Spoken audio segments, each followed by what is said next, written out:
Hey everyone, welcome. Okay, so this is take two. We're jumping in here again for Spirit of Adventure live with Callie, me, and with Andrea. Finally, Andrea's here. So Hi thank you guys. everybody. Oh, that was stressful 5 minutes. That was a good way to practice our mental and emotional fitness for our horses. So I actually have a perfect quote that I'm going to share in just a moment, but we're going to just jump right into this. So for those of you that are jumping in, if you can just give us a thumbs up in the comments, let us know that you can hear us and see us okay.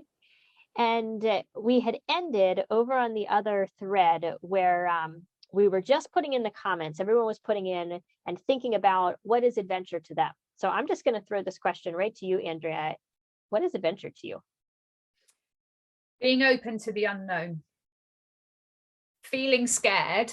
I'm not talking scared with your horse, but just this is in a global concept, is being open to the unknown and maybe feeling, oh, I don't know, but having that guiding force inside of you where you think, I'm going to do it anyway.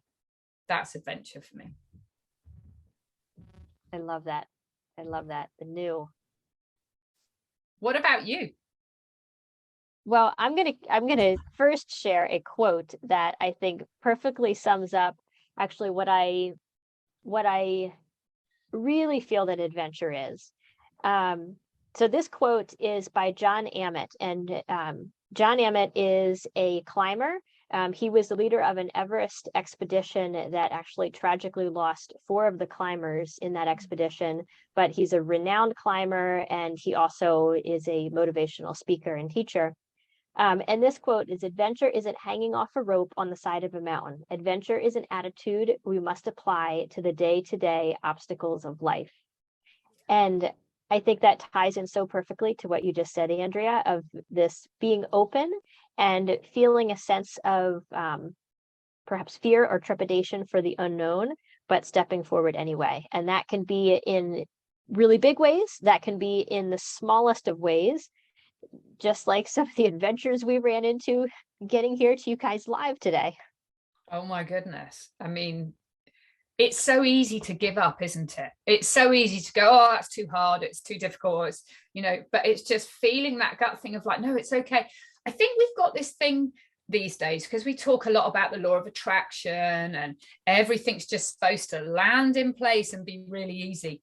That's not reality, I don't think. Some of the best adventures that I've had haven't been smooth at all. It's been really quite challenging, but it's about digging in and growing through it all and going, well, I'm still going to do it anyway.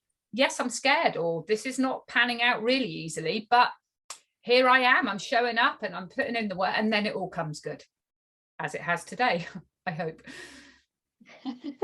Yeah, I feel like my somewhat creepy background needs at least a little bit of an explanation.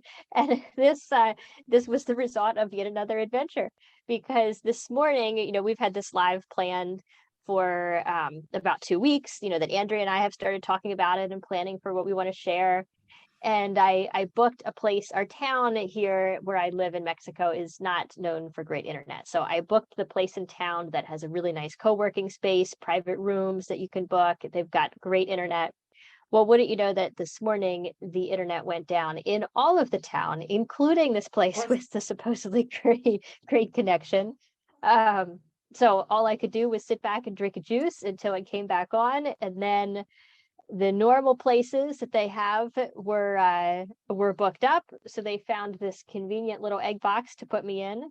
So at least we're here. We've got internet, and I look like I'm in a spaceship, but Andrea's got a beautiful background, beautiful pictures.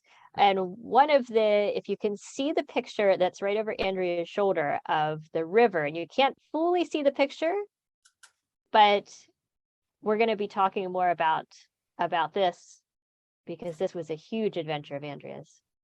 That was a life-changing adventure. So I'm going to jump into the comments here.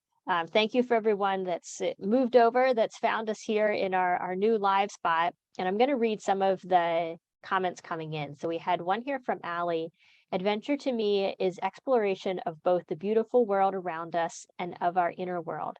It's pushing your limits, getting out of your comfort zone, and having experiences that make you grow and change as a person.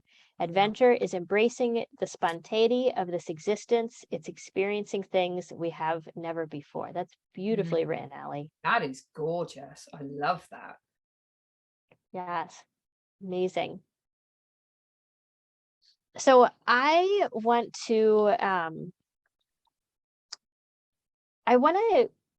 first, before we go into kind of stories and sharing some of the big adventures that I have coming up and that Andrea is sharing in her new book and reflecting on, I want to talk about how adventures can really grow the connection between you and your horse. And this is something that Andrea, you've talked about specifically. So how do you see adventure fitting in directly with horsemanship, with training? Yeah, I mean, for me, it's the center point of my training with horses, because I think in the human world, we've really denied our horses what comes natural to them. They are the ultimate adventurers. They would travel miles and miles under their own steam each day, and they are constantly investigating, checking things out, learning, expanding their comfort zones. That's what adventure is going and moving and adapting as you go. And that's what horses do all the time. And in the modern world that we have them in, we're very much denying them that. You know, if you go to like some of the, perhaps the show barns, the horses go from a stall into perhaps some grazing if they're lucky, and it's a monocrop square. There's nothing to explore. So by going out on walks with your horses, or online, or at liberty if you're at that level, or riding, letting them explore and letting them touch things and be part of an adventure with them, it's so bonding, because you're giving them what's been denied to them for so long, and it's what's natural to them. Just because the breeding of horses has come so far from the wild horses, it doesn't mean they don't have that inside of them. I mean, I saw that on the trek that I did with Elsa. You know, these horses woke up. They woke up after 3 or 4 days and turned into the most incredible creatures that knew how to solve puzzles, explore. They didn't spook, they didn't do anything like that. It was incredible. And that was by allowing them to have these adventures. And they don't have to be big. You could just go round the property, but letting them touch things and smell things and joining in with them, it's just a game changer. Mhm. Yeah, I think there's the adventures that you can have of going out and exploring new places, and whether that is letting your horse just explore the barn aisle for the first time, or really explore the perimeter of the arena, or going out and going for a trail ride, going for a hike with them, Yeah. doing something like that into a new space. I think it can also be a mindset that comes into any work with our horses, because if we view our time with our horses as more of an exploration of what can we do together, how can we learn together, what are we going to discover in this hour that I've got at the barn today, instead of it being, okay, how can I get my horse to do XYZ, how can I get my horse to pick up his canter leader, how can I get him to stand at the mounting block. When it comes with this curiosity and this exploration, that really is the essence of adventure to me. Well, you just hit the nail on the head there, because you're talking about doing it as a partner, not us going out going, this is what we're doing, we're going to touch this and we're going to step over that. Then we're back into controlling all the time. And it's like, it really doesn't have to be that way. And a lot of controlling comes from fear. And that's something that we all have. We all fall into that sometimes. But equally, if we can recognize it and start to embrace that spirit of adventure, and imagine, what would it be like if I was on a walk with my young niece or nephew? I wouldn't be telling them everything to do. I'd be joining in with them. And that's half the fun. And that's when we start to learn as well. And we start to observe things that we wouldn't have seen if we'd been in the sort of the mode of the controller. And we block a lot of adventures from ourselves by trying to control everything all the time. And I think sometimes it's good, kick back, relax, enjoy it, enjoy the ride. Mm-hmm. Yeah, we had a few more comments come in that I just want to share. One from Kathleen. Simply put, for me, adventure is a leap of faith.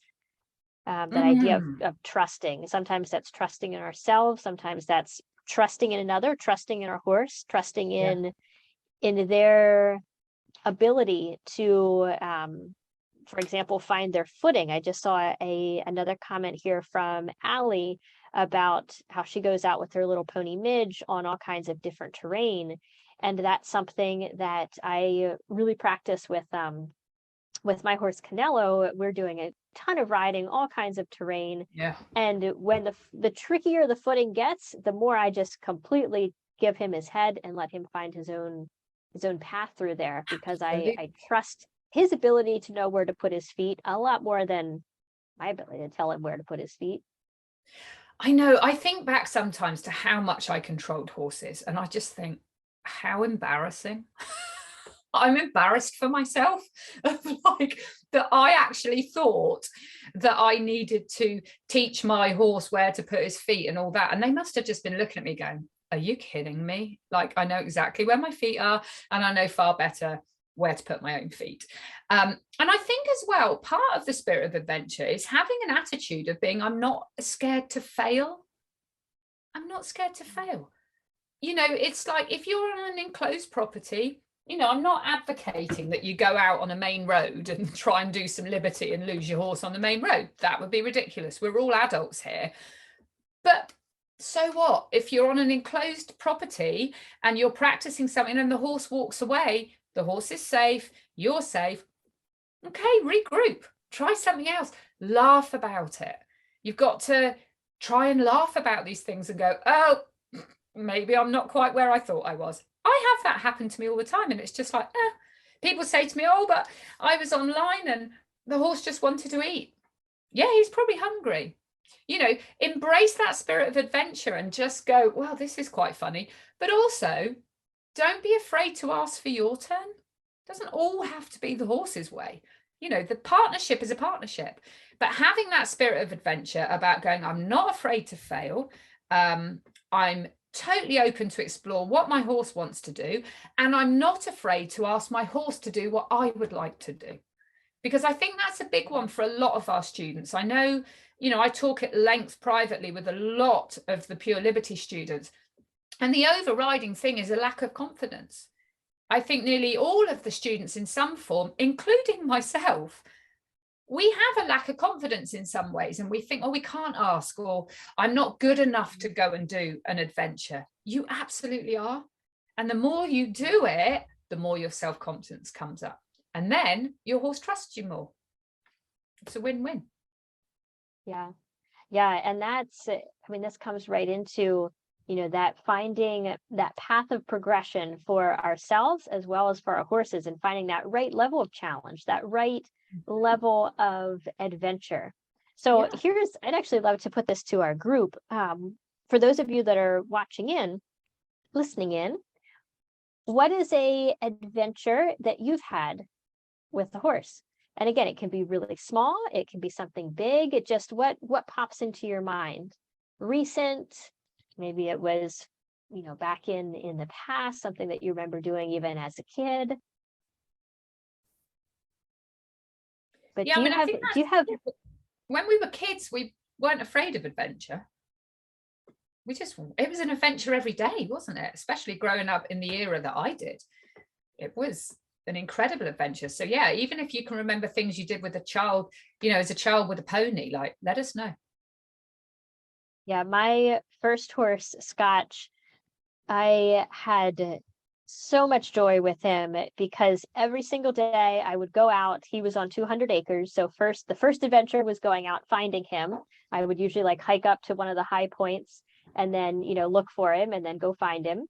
And would just usually carry out the halter or the bridle with me and put that on, jump on bareback, and we would just go for hours each day, just exploring. And especially as a child, that sense of freedom and independence that it gave me, but that, you know, having such a friend to go look, you know, look for new things and noticing the world around us. And there were many times that I also, you know, learned to listen to him, because I would think it seemed like a great idea to cross this ravine, and he would let me know that wasn't such a great idea. He didn't think That's he could not a do great that. idea. And that is a really interesting point about adventuring with your horse. Like, even if you did want to do something bigger, is listen to your horse.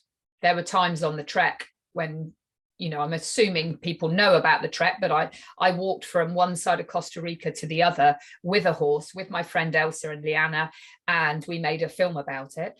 And there were times when the horse went, no, no, no, no, no, no. And it was like, okay. And it's knowing that difference between, is my leadership not great? Is my body language not good? Am I feeling untrustworthy? Or is that horse going, excuse me, lady, you need to pay attention because you're about to step in a bog or something, because they know. And learning, not being arrogant and not listening to them, that's what gets you into trouble. Is if you're arrogant and go, no, I've told you and I've got this idea, like stepping off a ravine when you're a child, it would be a very poor choice. Yeah, so right. All right, let's take a look at the comments, and then I definitely want to ask you more about the trek. So scroll back up here. Oh, that's some really, really good comments coming in. Diane said last month that riding on the beach in Ireland. That sounds incredible. And I think, Yes. Diane, have you made several trips to Ireland now, or have you been doing different trips around the world? Because I remember you preparing for a riding trip, and I thought it was in Ireland. Deborah says, camping with my horse and friends, exploring new trails. That's amazing. I used to do a lot of that. I've never done camping with them. I'd like, well, I mean, I have on the trek, but over in England, I haven't. I want to do that. Terry said the first time that I went swimming with the horse was swimming, big adventure. Yeah, that is an amazing experience. That blew my mind the first time I did that, because you just go down and down and down. You think, oh my gosh, we're all going to go underwater. And then they start swimming. It's amazing, isn't it? It is. There's a place here that takes people swimming in the sea with horses. It's beautiful. Helen Marie said, I bought an emancipated Arab, and after 1 year, he was a totally different horse. There were 5 of us lost in Gila National Forest, and I knew the horse knew the way back to the trailers. I gave him his head, held on for dear life, and after 20 minutes, we were back. Amazing.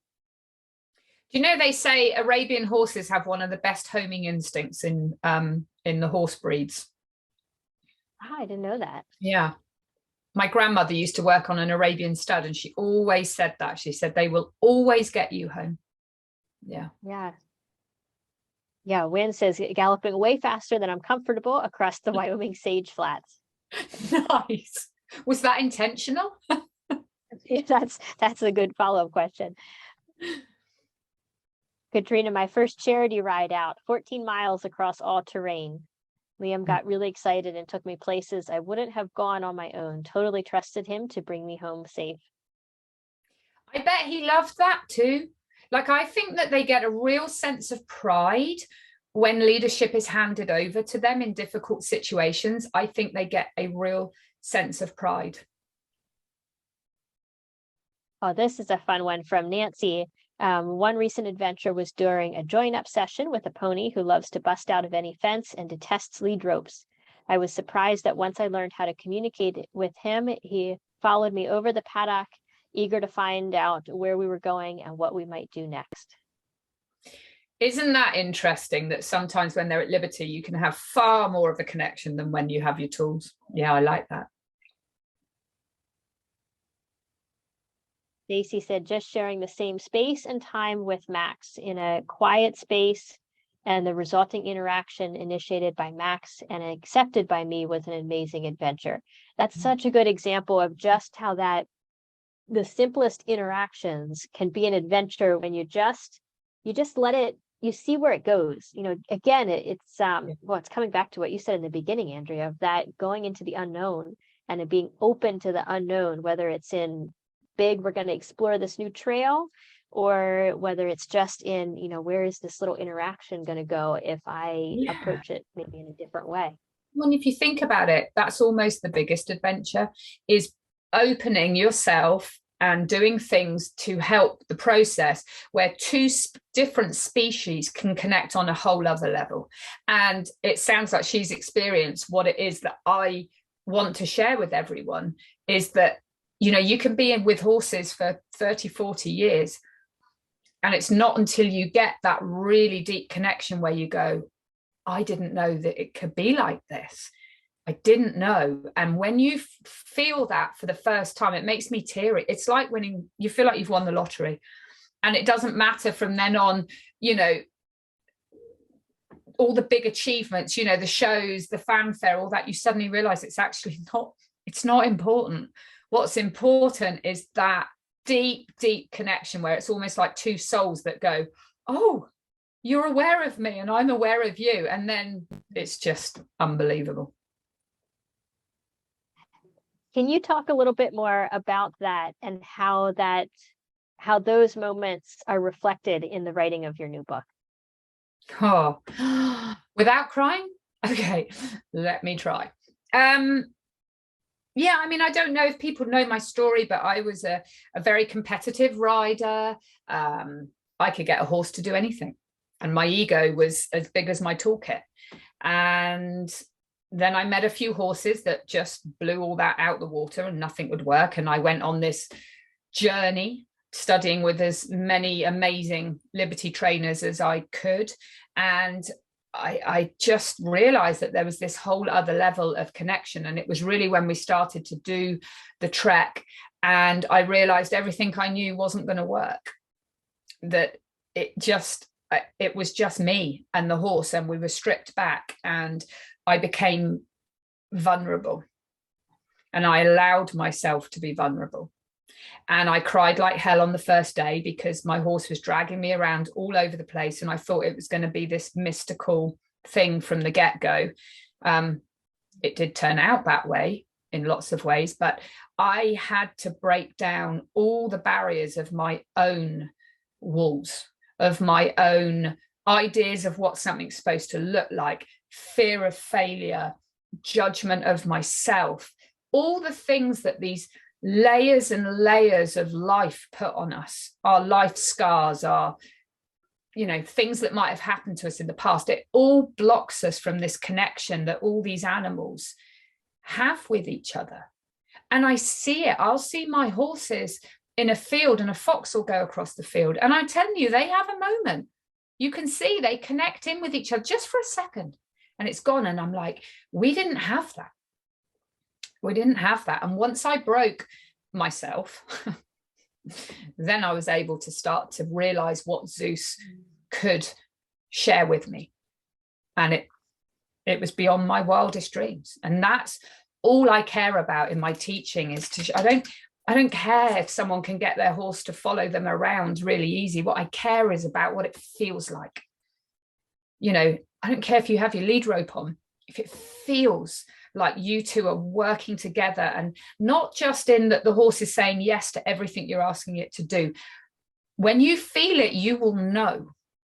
And the hard bit is you can't unknow it. Once you felt it, you can't unknow that. And then it's just, you do everything in your power to be the person that your horse needs you to be so that you can connect properly. And in the writing of the book, because this book is so unique in that you wrote it from both your perspective and also from Zeus's perspective, starting earlier in life, coming through to meeting, and then to doing this big adventure of crossing Costa Rica on foot. What was the writing process like, especially when you were writing Zeus's parts? It was amazing.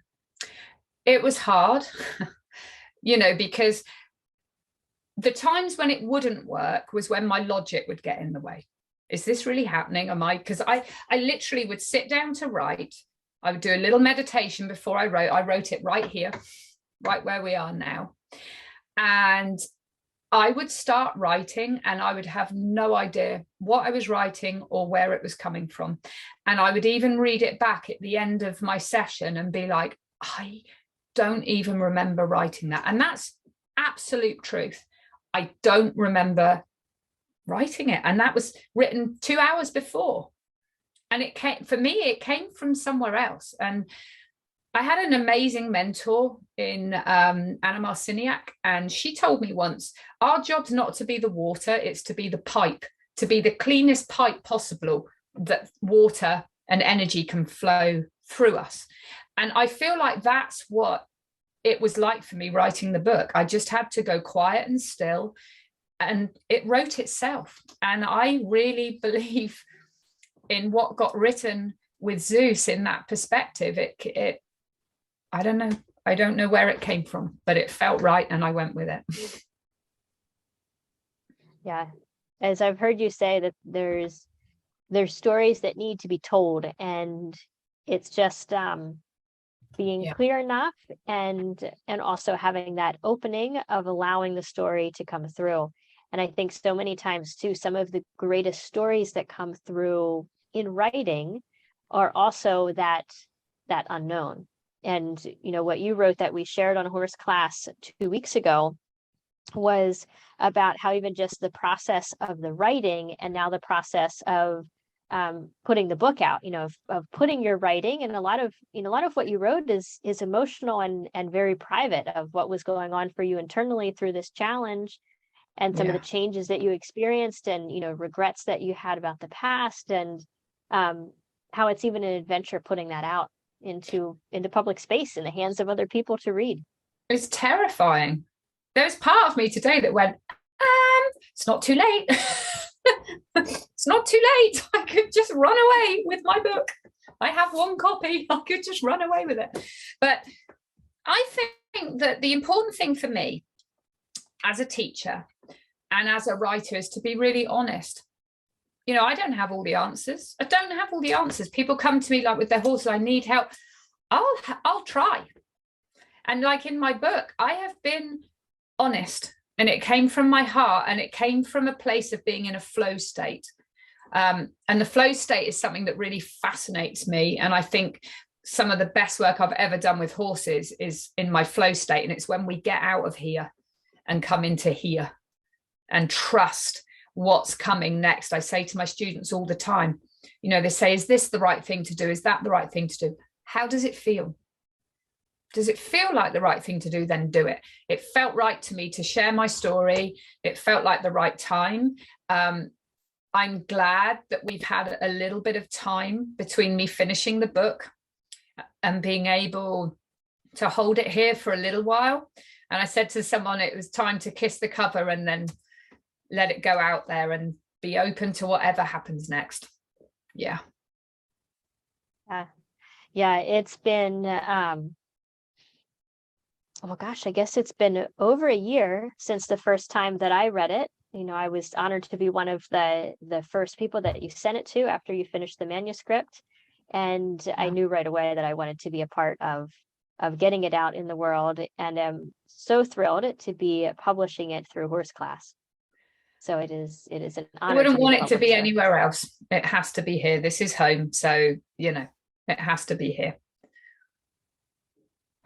Yeah, well, for those of you that are on watching, this is the first time that we officially opened it for pre-order. So when Andrea and I were together in England working back in May, we did a promotion for the Pure Liberty course that Andrea teaches, and those students are going to be getting the book as well. Those that pre-ordered there, ordered through the book club. But this is really kind of the first time we're putting it out. We're getting really close. We're just weeks away from actually having the printed copies ready for shipping. So they'll begin shipping on August 3rd. And it's finally time. It's finally time that we could put it out there. So I'm going to put the link in so that you can take a look at the book. You can read an excerpt from it. And in just a moment, as soon as I get this in, I'm going to ask Andrea to actually read us an excerpt from the book as well while we're on here together. I will. You touched on the book club there. I am so excited about book club because I'll get to interact with everybody personally, which is my favorite thing to do. So that I'm really looking forward to. Yeah, and I just put the link in just in case it flies by for anyone or you can't find it. It's just horseclass.com/CB. The title of the book is Crossing Bridges. Right here, this is there. I told you would see this image again. This is the image of a river with an incredible suspension bridge that Andrea and her horse are crossing, and that's one of the pivotal and really touching stories in the book. But just before you go into the reading, just a quick mention as folks are starting to jump on and take a look at the page. For the pre-order, we opened up the book club again. So that's not going to be something that is open all the time. We're going to just have it open, having a group come in here for pre-order. Those of you that are in the Pure Liberty course will be in your own book club because having the course allows you to have just a different, kind of a deeper level discussion on Andrea's methods and how they're reflected in some of the stories that she shares. Yeah, we'll be talking about training as well in the Pure Liberty book club group. Yeah. And if you're not a member of Pure Liberty yet, if you join during this pre-order week, then you will also get the book as well as book club as part of an extra bonus. Wonderful. Great. Yes. That's good. All right. So, yeah, if you could read us a passage from the book. Well, when you said choose a passage, I went into my head and went into a complete flat spin. So I literally just opened the book about 5 minutes before we went live. I opened the book and went, perfect. So in the book, you'll have each chapter changes. It's me talking or it's Zeus talking. This is from Zeus. I felt a freedom that I hadn't known existed, traveling and working together as a herd. For the first time in my life, I felt whole. All our needs were met, movement with food along the way, fresh water to drink as we passed the waterfalls and rivers. There were puzzles to solve as trails disappeared under mud and boulders stood in our way. I even had to buckle my long legs to slide my body under a tree that had fallen and created a roof on the trail. It's true that without our humans, we probably would have taken many months to cover the miles that we had, but we were enjoying every second of the adventure. The women were starting to see that we no longer spooked or felt driven to flight. Gone was the rooting to the spot or charging forward without a thought for our safety. Unlike many domesticated horses who appeared to be scared of everything, constantly reacting, spinning, and running away, we were feeling both confident and bold. As the journey wound its way forward, the reactivity in us had diminished as our energy was used for travel and forage as nature decreed. Horses in freedom rarely get scared. They have time to explore new objects in a way that's natural to them. They will approach a little, smell something, scan the area as they retreat, walk a circle and come back again. Each time they will edge closer until the object is identified as either something to explore or something to just move away from. They all use these senses born to them to make a choice. They have time to comprehend and assess. In the human world, pressure is added. Get on with it, walk on. Don't look at that. Stop being so stupid. There's nothing there to look at. Would you do that to your children? Rob them of their innate need to explore and to understand? What most people don't realize is the more they do this to the horses, the more they fear the unknown, denied the right to exercise their brain in the way nature designed it. Well, they fade away. They become fearful of everything. They don't understand. Their ability to learn and cognitively solve puzzles just ebbs away. Yeah. Beautiful passage. Yeah, that's a direct message for sure. Yeah. I'm just pulling back up here to the chat. Kathleen, thank you. You're going to so enjoy this book. I read it in one sitting. I read it in one plane ride. And those that, when you order up and you do get your book and read, I want to hear about how you feel about the book, what it brought up in you, what you loved, what you don't love. I want to hear about it for sure. Mm. And Callie, one thing we need to touch on a little bit, talking of spirit of adventure, because I know that you're being very humble, because you are about to go off to Mongolia and gallop 1,000 miles across a country, are you not? Yeah, that's going to be an adventure for sure. That's I've wild. I've really been reflecting on what is it truly that I want from the experience. Because That's what I wanted to ask you. Yeah, there's especially with something like this, I think it's going to be a really interesting challenge, a really interesting, I want to say, container for me, because I am truly there for, I love wild open spaces. I love new cultures.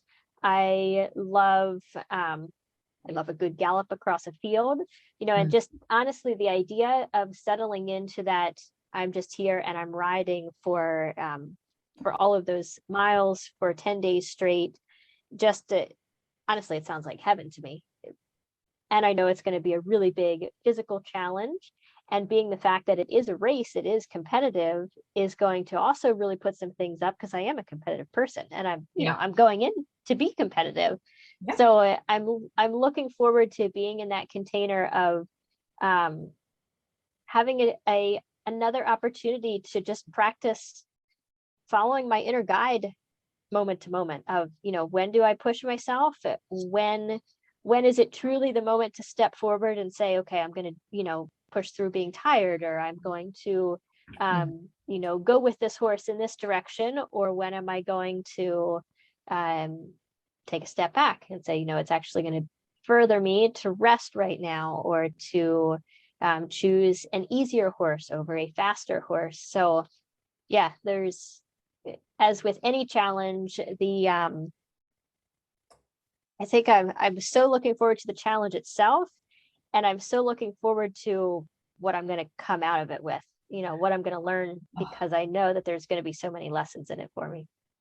I can't wait for you to share them with us after. Maybe there'll be a book in that as well. So that would be wonderful. Yeah. Well, we'll see. There's with anything like this, there's been books, there's been documentaries, there's been things created about it. So it'll take me going through it and feeling through it and just seeing what is the storyline for me in it, and how do I want to share that. Learning is going to be immense. But that is, that's your spirit of adventure. But like we said, it can be big or small, can't it? And that's what I hope with the book, is that it just plants a few seeds of people starting to think outside of their normal comfort zone a little. Yeah. And for those of you, wondering, I'll be talking more about the Derby. It's just a little under a month away right now. So I'm posting updates on my personal Instagram, and I will be sharing more about it and the bigger why behind it, including a big fundraiser that we're going to be doing. So really excited about all that coming up. And it's so perfect, the timing of how all of this came together, because Andrea's story, hearing about Andrea's trek. I met Andrea right around the time that I decided to actually do the first application. So, hearing the story of Andrea's trek and that spirit of adventure was part of what inspired me to want to take on this challenge. Fantastic. Well, I think that it's going to be amazing. I can't wait to track you every day, which I will be sharing on the Horse Class social media for everyone. I'm going to be the kind of reporter, unfortunately not there. I wish I would be there, but it's going to be super exciting, and I wish you the world of luck, because I think you're going to be brilliant. You're going to look at the big picture, not just the goal to get to the end of the day. You're going to be looking at the big picture, and that's going to be incredible. Yeah, well, thank you for everyone in the comments. We've got a few more, Terry and Diane, that have ordered the book. Super excited as well for you guys to read it and to hear your feedback. A few questions on the Derby. So follow along in my training. At my Instagram is callie.ray.king. I've also linked to it off of our Facebook, our main horse class Facebook here as well. So there you can see how I am preparing and the areas that I'm still quite unprepared. So that's a good way to start following along. I'll film some of it. I'll have as much as I can as I'm hanging on. As Katrina said in the comments, some horses on the Derby will decide for you. And I'm sure that will be very, very true. Something that sprung to my mind as well when we were doing the trek, our guide, he said to me, and I was saying, I don't think I'm fit enough. I did train, but I'm not fit enough. And he said to me, it's not mental fitness that will get you to the end. It's not physical fitness, that will get you to the end. It's your mental fitness. And he was so right. And I think it'll be the same for you. It's going to be your mind in those long rides that will need to be, calmed. But you're good at that anyway. Yeah. We had a question from Don that came in. The book is available in the UK. So we do have free shipping available right now. You'll see on that page, again, horseclass.com/CB. We do have free shipping that's available right now for any of the options. So whether you do just the book, do with the book club, or you do the Pure Liberty course. And we've got free shipping that's available in the UK, in Canada, in the US, and we're working on having the Kindle version up. So by the time that the book is actually shipping, we'll have a Kindle version, so we can send the Kindle version to anywhere that obviously that you can't get the printed version. But unfortunately, we just can't ship everywhere in the world right now. No, not everywhere. And also, I wanted to point out to people in the UK, you will see on the website that it's listed in dollars. That's because Horse Class is based in America, but it will convert for you when you click and you buy. It will convert automatically in your bank, so don't worry about that. Yeah, so thank you so much for all the well wishes for me going into Mongolia. I super appreciate that. Love seeing more of those of you that are ordering the book. So we're going to sign off here soon. If you have any questions about getting the book, about the other options for the book, send us an email anytime, support@horseclass.com. And before we sign off here, anything else that you want to share, Andrea? Just to say thank you, really. Thank you, Callie, personally, for believing in the story.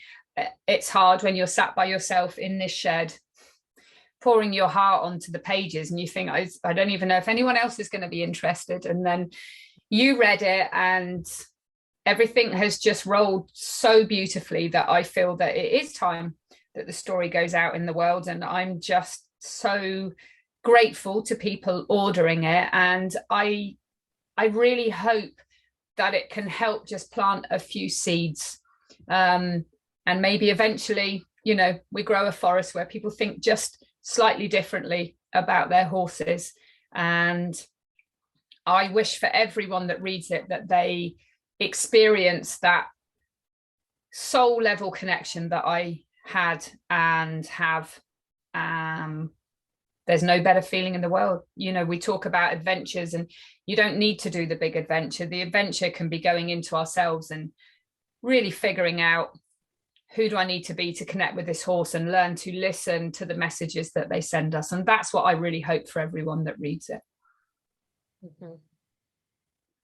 Well, thank you, Andrea, for sharing your work, sharing your story out into the world. Thank you for everyone that joined us here on the call. And I really am excited for the next steps, for everyone that's going to be going through the book club, and for everyone getting to read the story.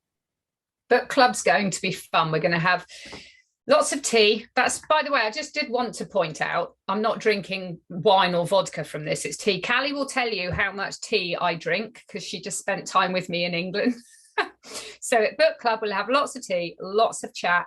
I want everyone to know it is a super safe space for you to share stories about yourself and your horses.